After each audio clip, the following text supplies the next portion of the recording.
সংসদে একেবারে ঝড় উঠল বিরোধী সংসদের বহিষ্কারের প্রতিবাদে। প্রথমে সংসদের সামনে গান্ধী মূর্তির সামনে বিক্ষোভ বিরোধী সাংসদদের, তারপরে সংসদের ঢোকার মুখেও বিক্ষোভ দেখানো হয়। একেবারে প্ল্যাকার্ড হাতে, দেখছেন সোনিয়া গান্ধী থেকে আরম্ভ করে তৃণমূল কংগ্রেসের সাংসদরা সবাই আছেন এবং অন্যান্য বিরোধী সবাই রয়েছেন। ডেরেক ওব্রায়েন যিনি সাসপেন্ডেড তিনিও আছেন। আচ্ছা, এই আন্দোলন তার মানে কি চলবেই রাজীব? দেখো, বিরোধী শিবির অর্থাৎ যেটা INDIA জোট, সেই জোটের যে সিদ্ধান্ত, তারা সকালে প্রত্যেকদিন বৈঠক করছে এবং গতকাল টেলিফোনে তারা বৈঠক করেছে।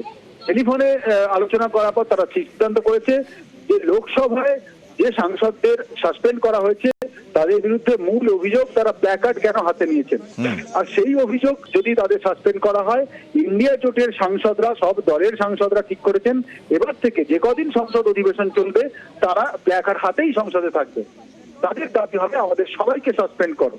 এই দাবি অভিনব দাবি, আমাদের প্রত্যেককে সাসপেন্ড করো, কারণ আমাদের হাতেও প্ল্যাকার্ড।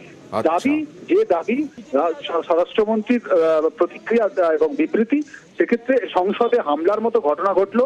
এখনো পর্যন্ত কেন্দ্রীয় রাজ্যসভা সব জায়গাতেই হবে এরকম?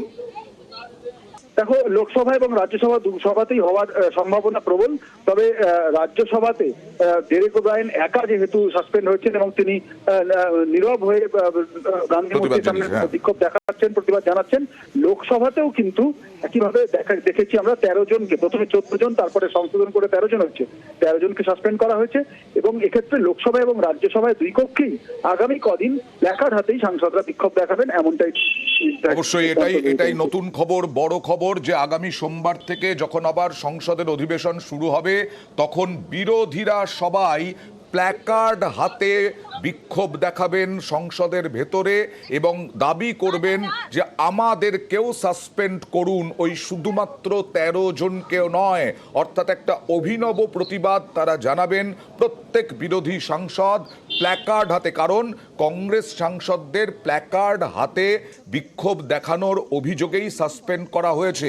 তাই বিরোধীরা সিদ্ধান্ত নিয়েছে সংসদে সোমবারে একেবারে সবাই প্ল্যাকার্ড হাতে বলবেন আমাদেরও সাসপেন্ড করা হোক।